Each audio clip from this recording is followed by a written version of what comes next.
John Owen, contra o arminianismo e o seu ídolo pelagiano, o livre-arbítrio. Capítulo 2. Sobre a eternidade e imutabilidade dos decretos do Deus Todo-Poderoso, negadas e atacadas pelos arminianos.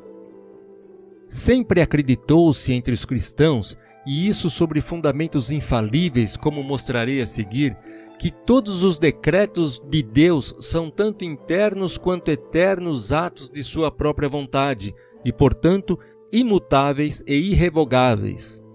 Decretos mutáveis e resoluções ocasionais são muito contrários à pura natureza do Deus Todo-Poderoso.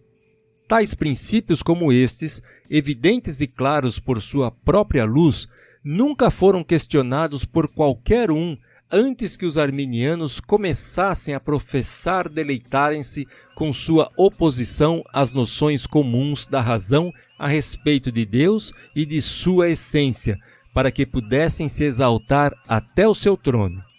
Atribuir a mínima mutabilidade à essência divina, com o que todos os atributos e os livres e internos atos de Deus são um e a mesma coisa, sempre foram considerados ateísmo transcendente, no mais alto nível.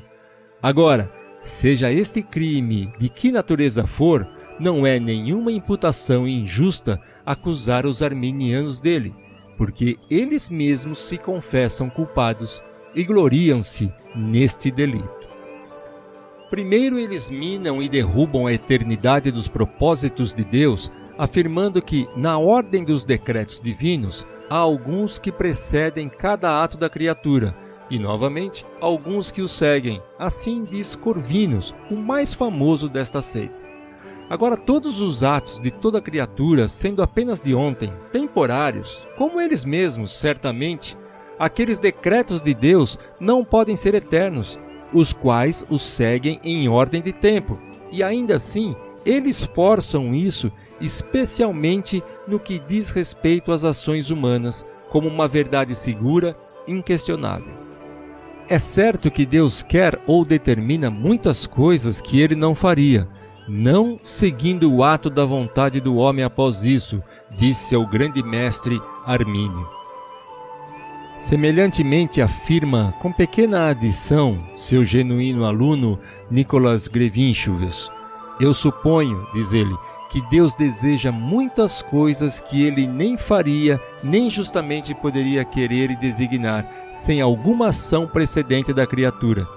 E aqui observe que nestas passagens, eles não falam sobre obras externas de Deus, sobre aquelas ações que exteriormente são dele, como infligir castigos, conferir dádivas e outros tais atos exteriores de sua providência, cuja administração confessamos ser várias e diversamente aplicadas a várias ocasiões, mas sobre os propósitos internos da vontade de Deus, os seus decretos e intenções que não têm nenhuma presente influência sobre ou relação a qualquer ação da criatura. Sim, eles negam que, com relação a muitas coisas, Deus tem alguma resolução determinada em absoluto, ou qualquer propósito além do que uma afeição natural em relação a eles. Deus realiza ou omite aquilo em relação a que, em sua própria natureza e sua própria inclinação, ele é afetado, já que ele encontra o homem cumprindo ou não cumprindo aquela ordem que ele nomeou, diz Corvinus. Certamente estes homens não se importam com que indignidades eles lançam sobre o Deus do céu, para que eles possam manter os pretendidos dotes de suas próprias vontades, pois tal poder absoluto que eles aqui atribuem a si mesmos, que o próprio Deus não pode determinar algo até que, como eles citam estranhamente, ele seja bem afetado anteriormente por uma ocorrência presente, ele esteja certo do cumprimento deles.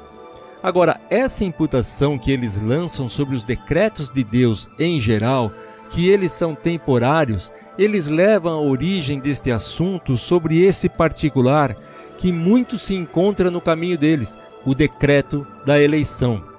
Quanto a este, eles nos dizem claramente que é falso que a eleição esteja confirmada desde a eternidade. Assim, os remonstrantes em sua apologia, apesar de São Paulo nos dizer que isso é o propósito de Deus, em Romanos 9:11, e que nós fomos escolhidos antes da fundação do mundo, em Efésios 1:4.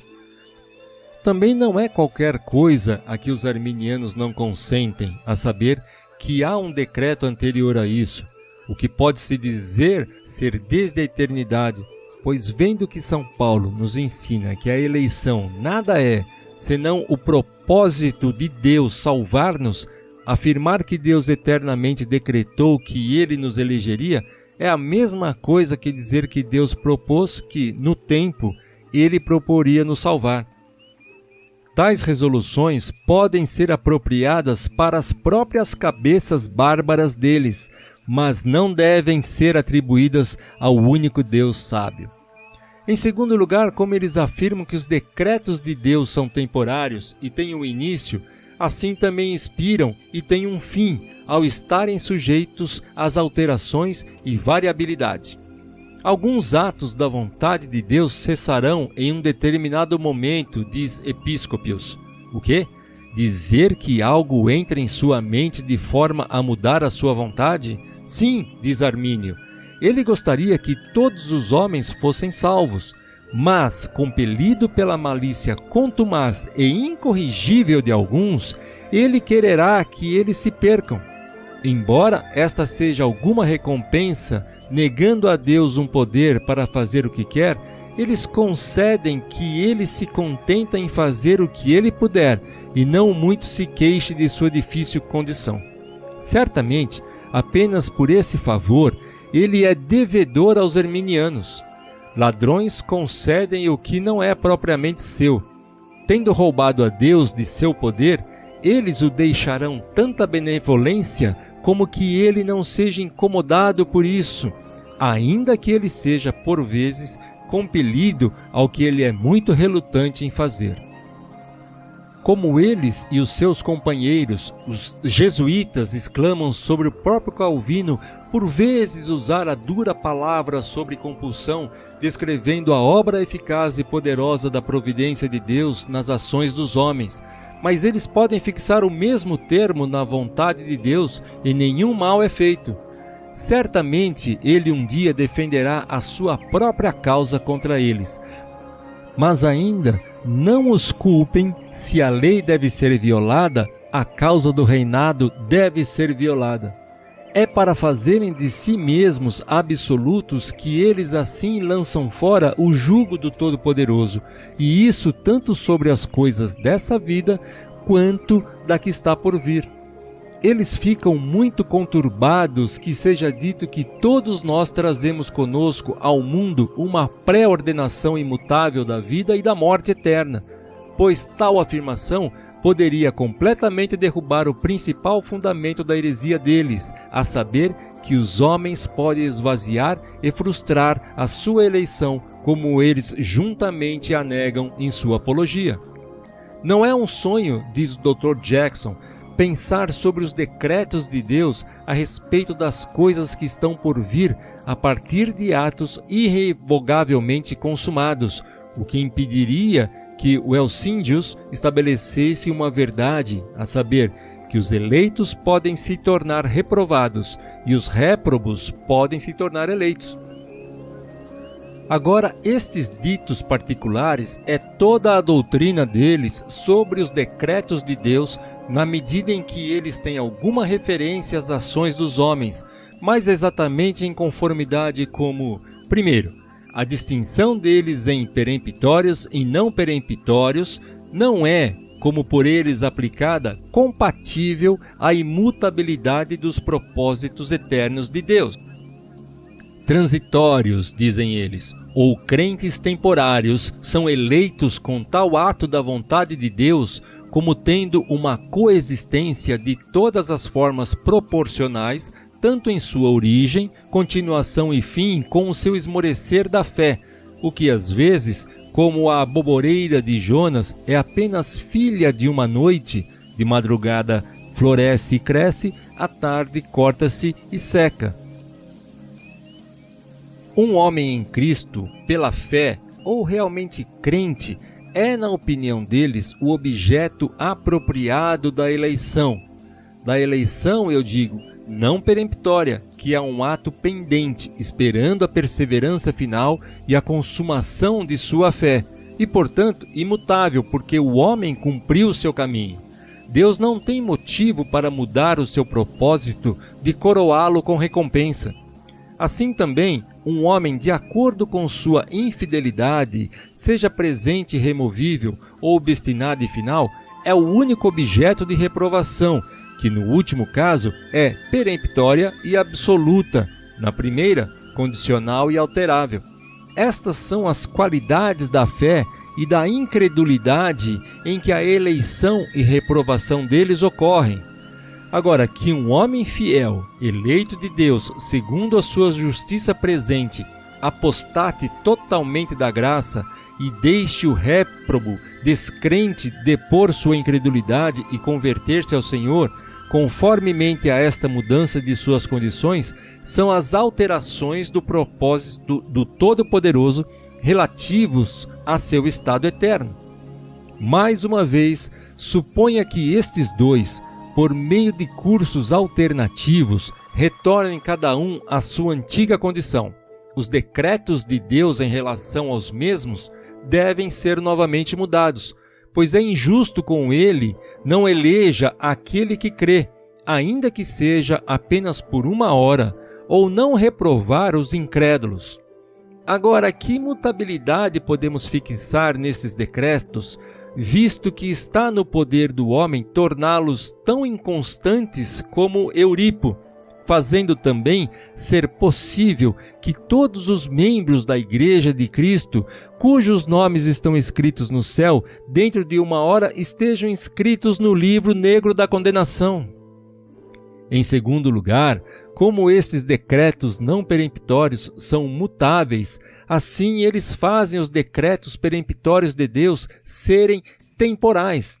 Impenitência final, eles dizem, é a única causa e, finalmente, o pecador não penitente é o único objeto da reprovação peremptória e irrevogável. Assim como o poeta considerou que ninguém era feliz, assim eles pensam que nenhum homem seja eleito ou um réprobo antes de sua morte. Agora, essa denominação ele recebe a partir dos decretos de Deus relativos à sua condição eterna, que devem necessariamente ser decretados em primeiro lugar.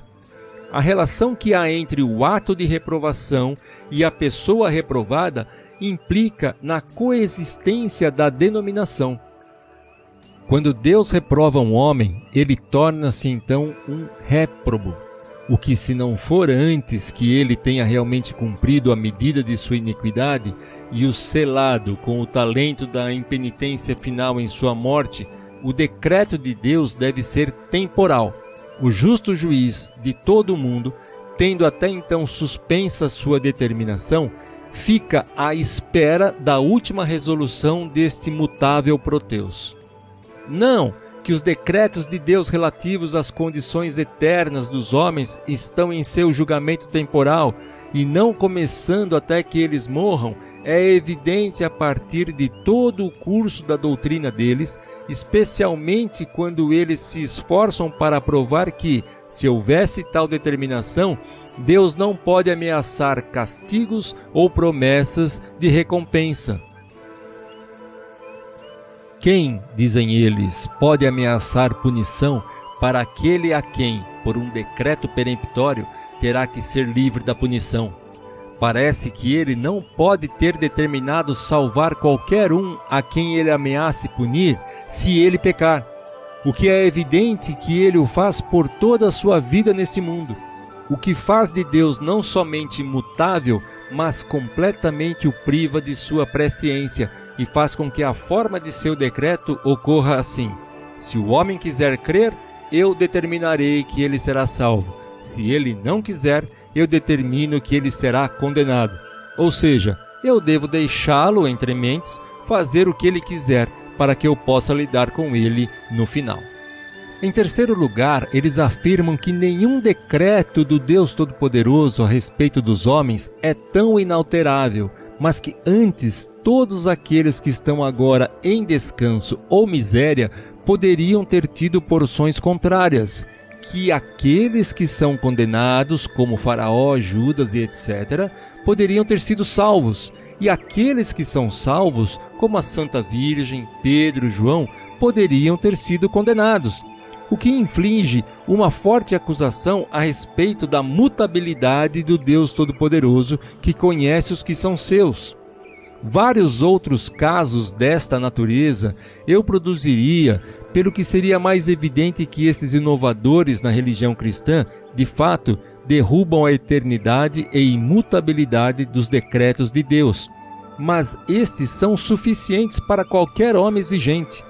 Eu acrescentarei no fim um antídoto contra esse veneno, mostrando brevemente o que a Escritura e a razão correta nos ensinam a respeito destes segredos do Altíssimo. Em primeiro lugar, conhecidas são a Deus, diz Tiago, desde o princípio do mundo todas as suas obras, Atos 15 e 18, a partir do que até agora tem sido concluído que tudo o que Deus faz acontecer no tempo, Ele decretou desde toda a eternidade assim fazer. Todas as suas obras são desde o princípio conhecidas a Ele. Considere isso particularmente no decreto da eleição, essa fonte de todas as bênçãos espirituais, que um sentido salvífico e seguro do mesmo, 2 Pedro 1,10, sendo alcançado, pode efetuar uma alegria espiritual no Senhor, 1 Coríntios 15:31. Tais coisas são ensinadas em todas as passagens, como a poder elevar-nos à consideração disso a partir de um ato eterno, em caráter irrevogável e imutavelmente estabelecido, como também nos elegeu nele antes da fundação do mundo, Efésios 1:4. Seu propósito, segundo a eleição, antes de nascermos, deve ficar firme, Romanos 9:11. Pois quanto à estabilidade irreversível deste ato de sua vontade, ele pôs o selo de seu conhecimento infalível, 2 Timóteo 2,19. Seu propósito a respeito de nossa salvação pela graça, não pelas obras, existiu antes dos tempos dos séculos, 2 Timóteo 1,9. Um propósito eterno procedente de uma tal vontade como a que ninguém pode resistir, juntou-se com um tal conhecimento a respeito disto, de modo que as coisas passadas, presentes e futuras estão expostas e evidentes, devem necessariamente ser também como as leis dos médios e persas, permanente e imutável. Em segundo lugar, os decretos de Deus, sendo conformes à sua natureza e essência, exigem a eternidade e imutabilidade como suas propriedades inseparáveis. Deus, e Ele somente, nunca foi, nem nunca poderá ser o que agora Ele não é. A possibilidade passiva para qualquer coisa que é a fonte de toda mudança não pode ter lugar naquele que é ato simples e puramente livre de toda composição, em quem São Tiago afirma que não há mudança nem sombra de variação, Tiago 1,17. Com ele, ou seja, em sua vontade e propósitos, ele afirmou sobre si mesmo por seu profeta, porque eu, o Senhor, não mudo, por isso vós, ó filhos de Jacó, não sois consumidos, Malaquias 3,6. Aqui ele confirma não mudar seus graciosos propósitos, porque ele é o Senhor. Os atos eternos de sua vontade, não muito diferentes de sua essência imutável, devem necessariamente ser imutáveis. Em terceiro lugar, tudo que Deus determinou, de acordo com o conselho da sua sabedoria e beneplácito de sua vontade para ser realizado, para louvor de sua glória, permanece firme e imutável, pois a força de Israel não mente, nem se arrepende, porquanto não é um homem para que se arrependa. 1 Samuel 15:29. que anuncio o fim desde o princípio e desde a antiguidade as coisas que ainda não sucederam, que digo, o meu conselho será firme e farei toda a minha vontade. Isaías 46:10. A certa e infalível execução da vontade divina é estendida a determinados eventos contingentes. Isaías 48:14. Sim, é uma coisa comum para o Senhor o confirmar a certeza das coisas que ainda estão por vir a partir de seu próprio decreto, como o Senhor dos Exércitos jurou, dizendo: como pensei, assim sucederá, e como determinei, assim se efetuará. Quebrantarei a Assíria na minha terra. Isaías 14, 24 a 25. Este é o propósito que foi determinado sobre toda a terra, e esta é a mão que está estendida sobre todas as nações, porque o Senhor dos Exércitos o determinou. Isaías 14, 26 e 27. Isso seria uma espécie débil de raciocínio se o seu propósito pudesse ser alterado.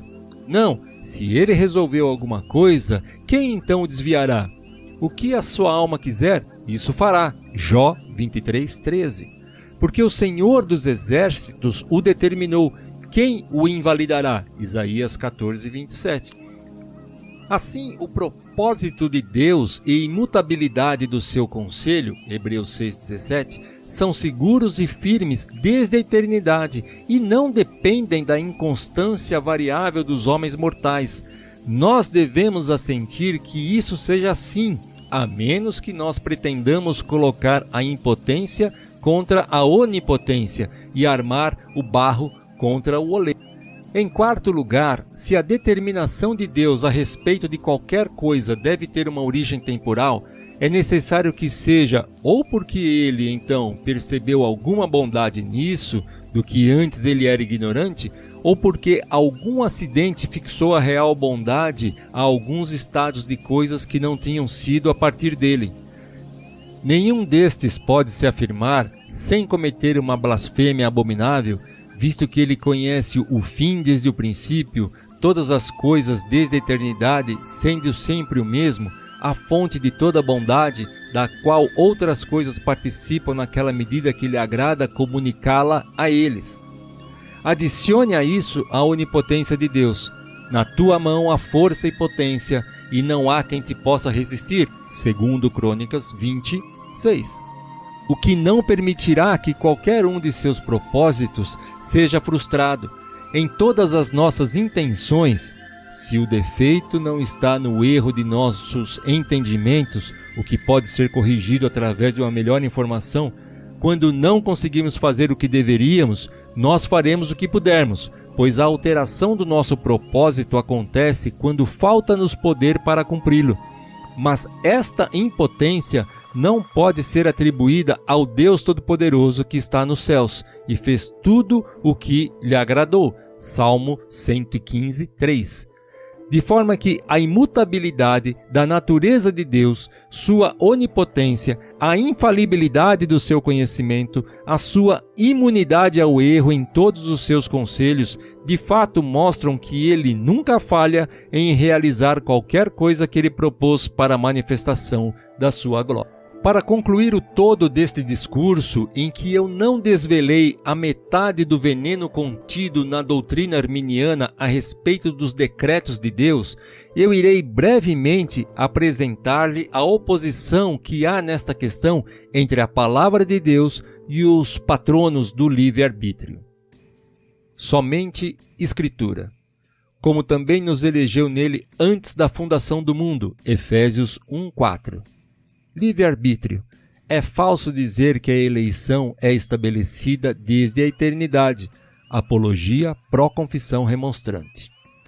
Somente a Escritura, que nos salvou e chamou com uma santa vocação, não segundo as nossas obras, mas segundo o seu próprio propósito e graça que nos foi dada em Cristo Jesus antes dos tempos dos séculos. 2 Timóteo 1:9.